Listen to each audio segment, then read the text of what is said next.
Good evening class 11th। आज हम बात करेंगे टॉपिक इलेक्ट्रोड पोटेंशियल की। ये जो फेज चल रहा है आपके चैप्टर का, ये बहुत इंपॉर्टेंट है। आज के बाद 2 लेक्चर्स और लगने and your redox reaction will be completed. उसके बाद हम बात करेंगे स्टेट्स ऑफ मैटर की। बड़े बड़े लेसन्स पहले लेंगे हम, है ना। देखिए इलेक्ट्रोड पोटेंशियल, अब नाम सुनिए। देखिए कुछ टॉपिक तो नाम से पता लगेंगे। इलेक्ट्रोड पोटेंशियल मतलब इलेक्ट्रोड का पोटेंशियल। बहुत सिंपल कॉन्सेप्ट है, डायग्राम बना के दिखाता हूँ मैं आपको। देखिए सपोज आपके पास एक मेटल है और आपने मेटल को रखा उसके इलेक्ट्रोलाइट सॉल्यूशन में। इलेक्ट्रोलाइट मतलब जिंक सल्फेट के सॉल्यूशन में। और मैंने बताया भी था, जो मेटल लोगे आपको उसी मेटल का सॉल्ट सॉल्यूशन लेना है। जैसे आपने कॉपर लिया तो कॉपर के साथ क्या लोगे? कॉपर का ही केमिकल का solution, copper sulphate, copper nitrate, copper bromide, है ना। याद है आपको प्रीवियस लेक्चर में मैंने कॉपर लिया था इस साइड, जिंक लिया था इस साइड, और मैंने पढ़ाया था आपको इलेक्ट्रोकेमिकल सेल। सही।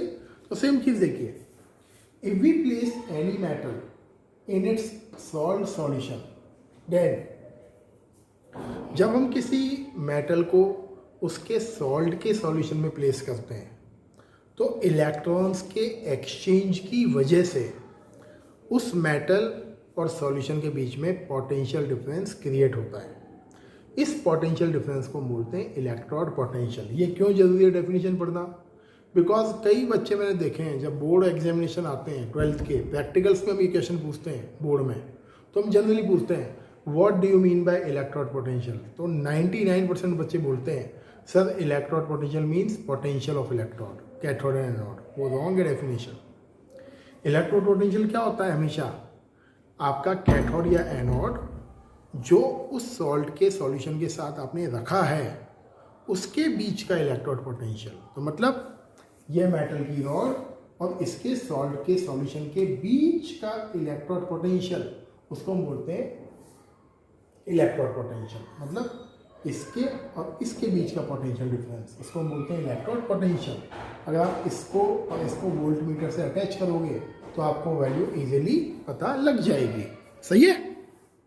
देखिए एक टर्म और सुनोगे आप क्लास 12th में, स्टैंडर्ड इलेक्ट्रोड पोटेंशियल। ये 12th के टर्म से ही है सारे के सारे जो पढ़ा रहा हूँ मैं आपको। 11th की एनसीईआरटी बहुत शॉर्ट में लिखी हुई है सारी चीज़ें हैं, बट मैं आपको थोड़ा 12th का लेवल पढ़ा रहा हूँ। अब जैसे एक टर्म और होती है स्टैंडर्ड इलेक्ट्रोड पोटेंशियल। बहुत सिंपल है। If we take the concentration of electrolyte is 1 molarity, अगर हम इलेक्ट्रोलाइट का कॉन्सेंट्रेशन 1 मोलैरिटी कर दें तो जो पोटेंशियल डिफरेंस बनेगा उसको हम बोलते हैं स्टैंडर्ड इलेक्ट्रोड पोटेंशियल। तो आप क्या बोलोगे definition? If we place a metal rod in its metal salt solution having concentration 1 mole upon litre, then the potential difference is called standard electrode potential. सही है। तो ये छोटी छोटी डेफिनेशंस आपके 11th में है जो काम आएगी आपके 12th में। एक और चीज़, एक वर्ड और होता है सेल पोटेंशियल। अब बताता हूँ ये क्या है, समझिए। सपोज आप मार्केट गए और मार्केट से आप खरीद कर लाए एक पेंसिल सेल। देखिए ये होता है पेंसिल सेल। सही है। तो आप you went to a market और आपने मार्केट से बाय करा एक पेंसिल। तो जब आप मार्केट से पेंसिल सेल खरीद कर लाते हैं तो ऐसा कुछ शेप होता है पेंसिल सेल का, है ना। और जब आप देखोगे तो यहाँ कुछ लिखा होता है 2.5 वोल्ट। ये प्रैक्टिकल नॉलेज है ये चीज़ों की। तो सेल आप मार्केट से लाए, बैटरी लेकर आए, मोबाइल की बैटरी पर देखिए आप, उस पर कुछ वोल्ट लिखी होती है, वैल्यू लिखी होती है, ऐसे लिखा हुआ है 2.5 वोल्ट। अब इस 2.5 वोल्ट का मतलब क्या है? पता तो लगे भाई ये 2.5 वोल्ट होती क्या चीज़ है। ये एक्चुअल में आपके सेल में जो कैथोड है और आपके सेल में जो एनोड है उसके पोटेंशियल डिफरेंस, उसका जो पोटेंशियल डिफरेंस है उसकी डिफरेंस वैल्यू है।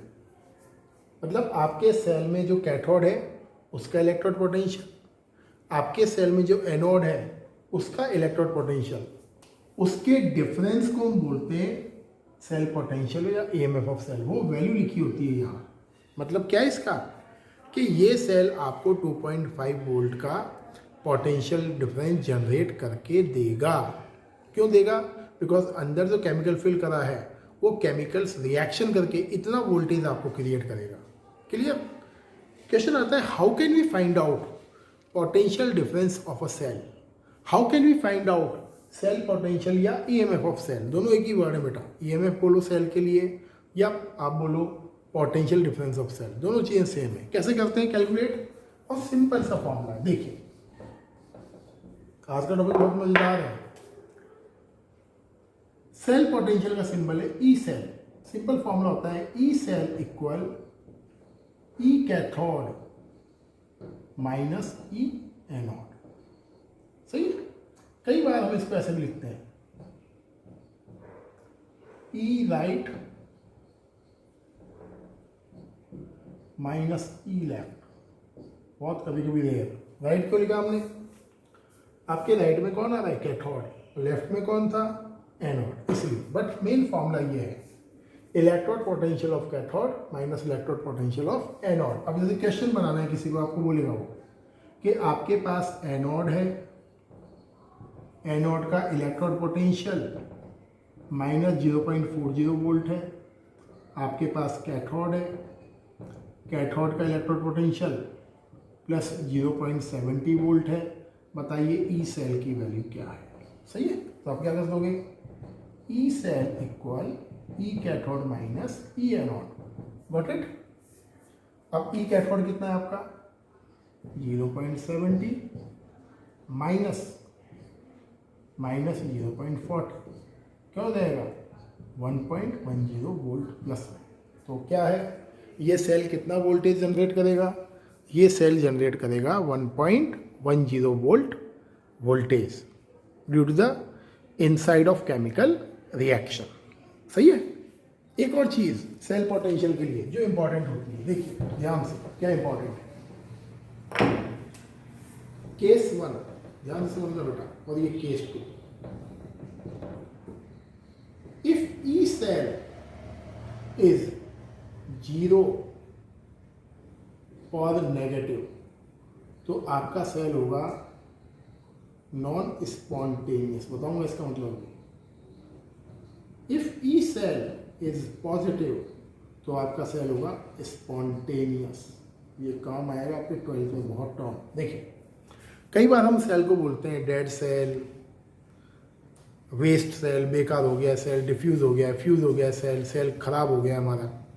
जब आप नया नया सेल लाते हैं और रिमोट में डालते हैं तो सेल बढ़िया चलता है बिल्कुल। आप 10 फीट दूर से सेल चलाइए, आपका टीवी ऑन हो जाएगा। लेकिन आफ्टर 5 और 6 मंथ के बाद सेल खराब हो जाते हैं आपके, उसके बाद सेल वर्क नहीं करते हैं। क्यों? अगर किसी इलेक्ट्रोकेमिकल सेल की ई सेल की वैल्यू 0 हो जाए, मतलब सेल के सारे केमिकल खराब हो गए, या ई सेल की वैल्यू नेगेटिव हो जाए, तो आप क्या बोलोगे? आपका सेल डेड सेल है, नॉन स्पॉन्टेनियस है। नॉन स्पॉन्टेनियस का मतलब ऐसा सेल जो वोल्टेज प्रोड्यूस नहीं कर रहा है। क्यों नहीं कर रहा है? बिकॉज उस सेल के अंदर कोई केमिकल रिएक्शन हो ही नहीं रही है, बिकॉज सारे केमिकल्स क्या हो गए? कंज्यूम हो गए। तो इफ एनी सेल जिसका ई का वैल्यू नेगेटिव होता है वो सेल होता है नॉन स्पॉन्टेनियस। नॉन स्पॉन्टेनियस मतलब नॉन फंक्शनिंग सेल या डेड सेल। लेकिन अगर किसी सेल की ई की वैल्यू पॉजिटिव है, मतलब प्लस में आ रहा है ई का वैल्यू कैलकुलेशन करने पर, तो आप क्या बोलोगे? वो सेल लिविंग सेल है। हाँ, ये सेल अभी भी काम में हम ले सकते हैं बिकॉज ये सेल अभी भी वोल्टेज जनरेट करता है। इसको बोलते हैं स्पॉन्टेनियस सेल। स्पॉन्टेनियस का मतलब अभी भी ये काम कर रहा है, doing work properly. Non spontaneous मतलब नॉट फंक्शनिंग। ओके, ध्यान रखना चीज़ें छोटी छोटी। देखिए बेटा, नेक्स्ट टॉपिक आता है सेल नोटेशन और सेल रिप्रेजेंटेशन। दुनिया में डिफरेंट टाइप के सेल्स होते हैं। 11th 12th के जो केमिस्ट्री है उसमें कम से कम आपके 100 टाइप के केमिकल सेल हैं, और हर सेल का डायग्राम बनाना पॉसिबल नहीं होता है। जैसे हमने बनाया था गैल्वेनिक सेल, अगेन बनाया मैंने डायग्राम। जिंक का रॉड है, जिंक सल्फेट सॉल्यूशन है, कॉपर सल्फेट है, कॉपर का रॉड है, वोल्ट मीटर है। सही है? और मैंने बोला था the metal which is more reactive, जो मेटल ज़्यादा रिएक्टिव होती है वो हमेशा होता है एनोड, जो मेटल कम रिएक्टिव होती है वो हमेशा क्या होती है? कैथोड। ओके, अब जैसे 12th क्लास बोर्ड एग्जाम में आपको बोलता है मेंशन दी गैल्वेनिक सेल, तो मेंशन दी गैल्वेनिक सेल का मतलब ये नहीं है कि आपको डायग्राम बनाना है उसका, आपको क्या करना है, उसका शॉर्ट फॉर्म लिख के आना है। या आपको बोलता है 12th में रिप्रेजेंट गैल्वेनिक सेल, तो डायग्राम नहीं बनाना है, उसका शॉर्ट फॉर्म लिख के आना है। तो कभी भी जब 12th क्लास आप बोर्ड एग्जामिनेशन दोगे, नेक्स्ट ईयर दोगे, आप नेक्स्ट ईयर थोड़ी दोगे आप दोगे 2022 में जब बोर्ड एग्जाम दोगे, तो बोर्ड एग्जामिनेशन में ये क्वेश्चंस बहुत पूछते हैं इलेक्ट्रोकेमिस्ट्री चैप्टर से कि represent cell, mention cell, draw cell. तो कई बच्चे क्या करते हैं, ये डायग्राम बना के आते हैं। डायग्राम नहीं बनाना होता है, वो आपसे शॉर्ट फॉर्म पूछ रहा है। जैसे किसी केमिकल चेंज को हम शॉर्ट फॉर्म में बताते हैं, किससे, केमिकल इक्वेशन लिखकर। सिमिलरली किसी सेल को शॉर्ट फॉर्म में रिप्रेजेंट करने का पैटर्न है, उसको हम बोलते हैं सेल नोटेशन।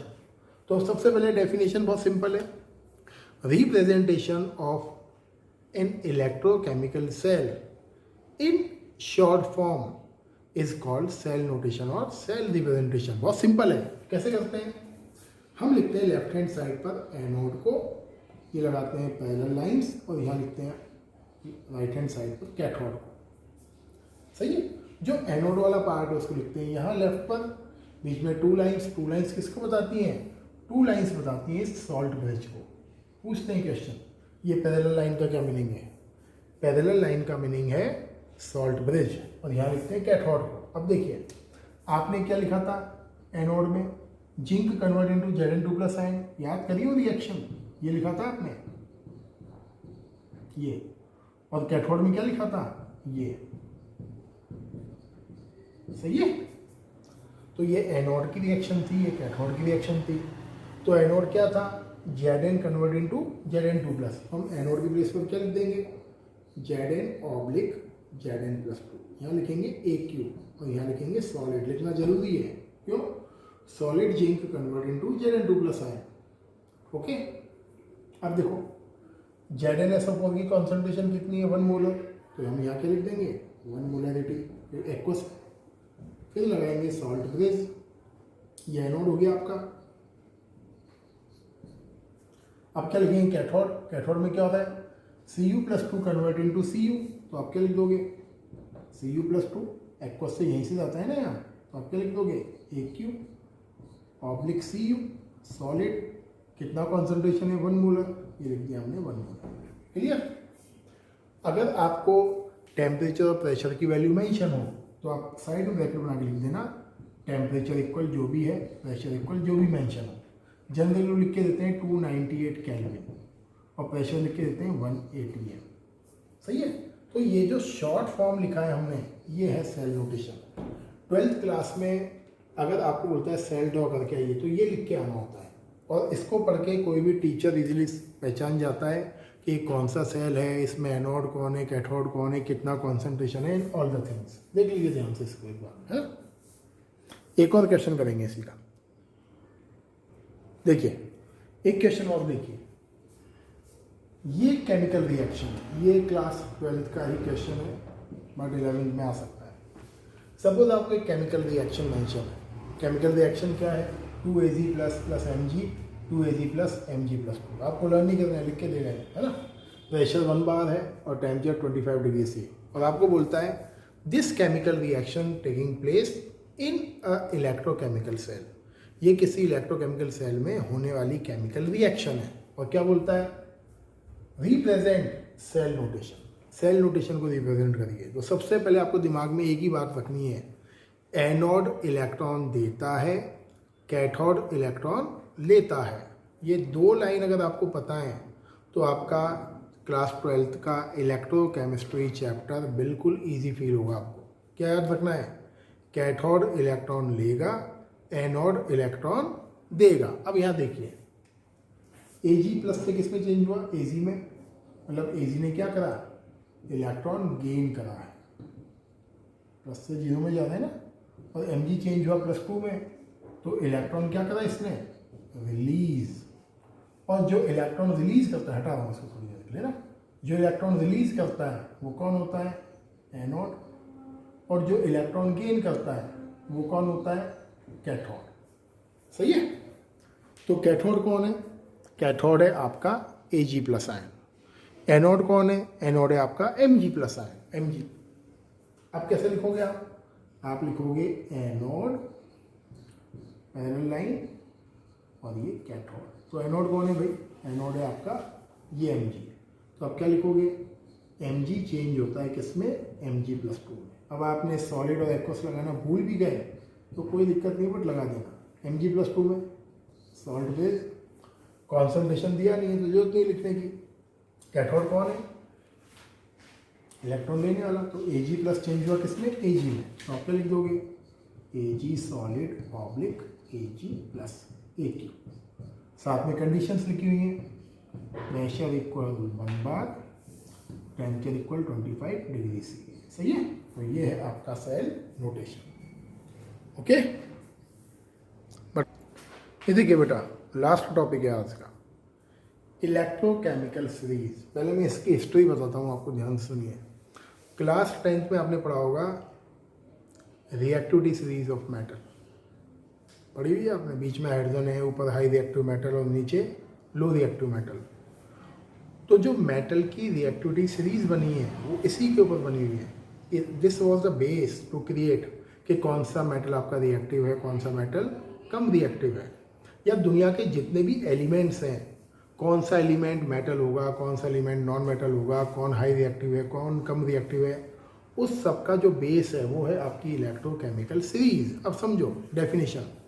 अगर हम एलिमेंट्स को इंक्रीजिंग ऑर्डर ऑफ या फिर decreasing order of electrode potential के सीरीज में अरेंज करें, मतलब अगर आप सारे के सारे एलिमेंट्स को उनके इलेक्ट्रोड पोटेंशियल के इंक्रीजिंग ऑर्डर में या डिक्रीजिंग ऑर्डर में अरेंज करोगे तो जो सीरीज बनेगी उसको हम बोलते हैं electrochemical series.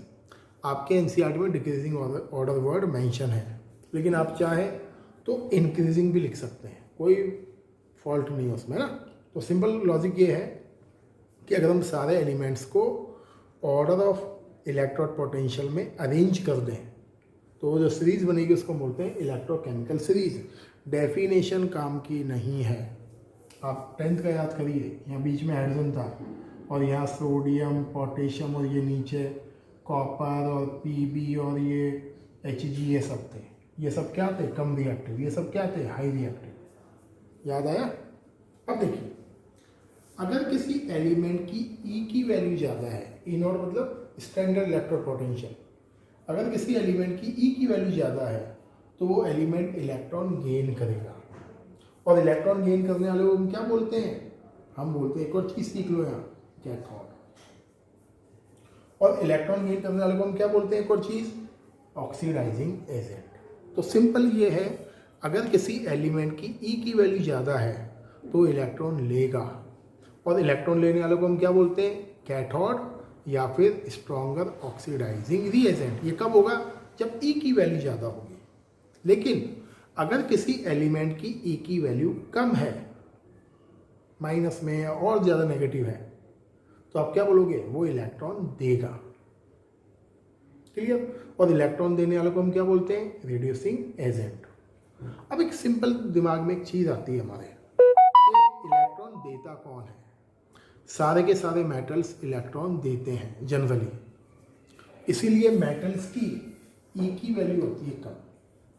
Non metals electron लेते हैं, इसलिए नॉन मेटल्स की E की वैल्यू होती है ज़्यादा। तो ये इतना सारा डिटेल आपको 12th में काम आएगा, बट इतना तो ध्यान रख ही लो, E की वैल्यू ज़्यादा है इलेक्ट्रॉन लेगा, E की वैल्यू कम है इलेक्ट्रॉन देगा।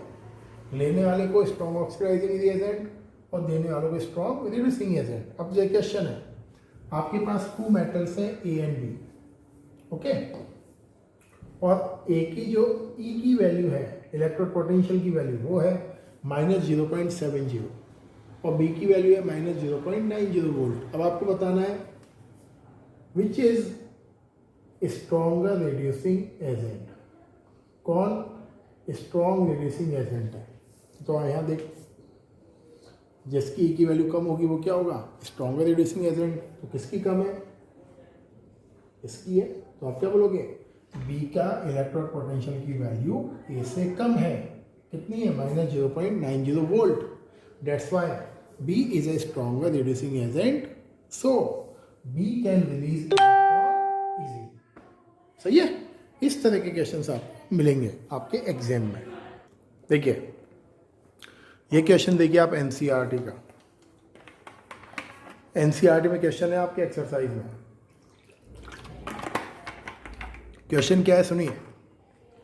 आपको ई नॉट की वैल्यू मेंशन है के लिए, आपको ई नॉट की वैल्यू मेंशन है मर्क्यूरी की, मैग्नीशियम की और क्रोमियम की, और आपको बोलता है arrange them increasing order of reducing agent behaviour. मतलब कौन सबसे जल्दी इलेक्ट्रॉन देगा उसके ऑर्डर में अरेंज करिए. तो मैंने बोला ये आपको जिसकी ई की वैल्यू बड़ी है वो इलेक्ट्रॉन आसानी से नहीं देगा, जिसकी ई की वैल्यू कम है वो इलेक्ट्रॉन इजीली देगा.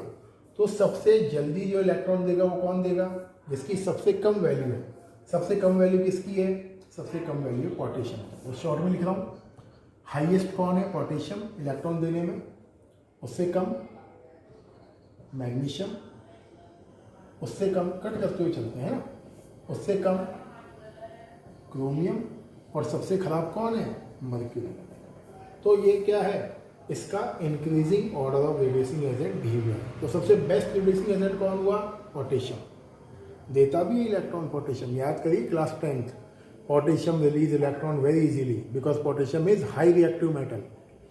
Mercury do not release electron easily because mercury is very very less reactive metal. ये प्रूव हो गया, देखिए यहाँ. सही है. ये देखिए बेटा, ये दोनों टॉपिक आपके सिलेबस में नहीं है, बट पढ़ा रहा हूँ, ये क्लास 12th के टॉपिक है. अब टॉपिक क्या है, रेडॉक्स कपल. ये रेडॉक्स कपल का मीनिंग क्या है, किसी भी इलेक्ट्रोकेमिकल सेल के 2 पार्ट्स होते हैं, एक होता है एनोड, एक होता है कैथोड. इन दोनों को ही हम बोलते हैं रेडॉक्स कपल एक साथ. तो होता क्या है, एनोड पर इलेक्ट्रॉन रिलीज होगा तो क्या बोलोगे, ऑक्सीडेशन हुआ. कैथोड पर इलेक्ट्रॉन गेन होगा तो आप क्या बोलोगे, रिडक्शन हुआ. तो आप क्या बोलोगे, in an electrochemical cell cathode and anode present. On the anode, oxidation happen and on the cathode, reduction happen. Both are called redox couple. इनको बोलते हैं redox couple. couple मतलब जोड़ा, पेयर. तो कोई भी electrochemical cell 2 kind of pair से मिलकर बना हुआ है. पहला एनोड से और दूसरा कैथोड से. एक और वर्ड है स्टैंडर्ड हाइड्रोजन इलेक्ट्रोड. अब क्या है, अगर आपको किसी मेटल का इलेक्ट्रोड पोटेंशियल कैलकुलेट करना है तो मेटल का इलेक्ट्रोड पोटेंशियल कैलकुलेट करने के लिए we are having a special device. उस स्पेशल डिवाइस को बोलते हैं स्टैंडर्ड हाइड्रोजन इलेक्ट्रोड, और इसके इलेक्ट्रोड पोटेंशियल की वैल्यू होती है 0. इसीलिए दुनिया के सारे जो एलिमेंट हैं उनकी रिएक्टिविटी को हम हाइड्रोजन के रेस्पेक्ट में डिसाइड करते हैं, क्योंकि हाइड्रोजन कहाँ होता है, बिल्कुल बीच में होता है. जो हाइड्रोजन के ऊपर है ज़्यादा रिएक्टिव, जो हाइड्रोजन के नीचे है वो कम रिएक्टिव. तो ऐसे चीज क्या है, special electrode with the help of which we can find out electrode potential of a metal. सही है. इसके बाद के लिए एक टॉपिक बचता है आपका बैलेंसिंग ऑफ केमिकल इक्वेशन. तो अगले टर्न में 2 टर्न लग जाएंगे. अभी with in 2 turn the chapter will be completed. Notes मैंने सारे हार्ड कॉपी में रखवा दिए, कलेक्ट कर लिया होगा आपने, नहीं भी करा होगा तो अभी सॉफ्ट कॉपी में शेयर कर रहा हूँ आपको, है ना. ध्यान से देखिए lecture. Thank you and have a nice day.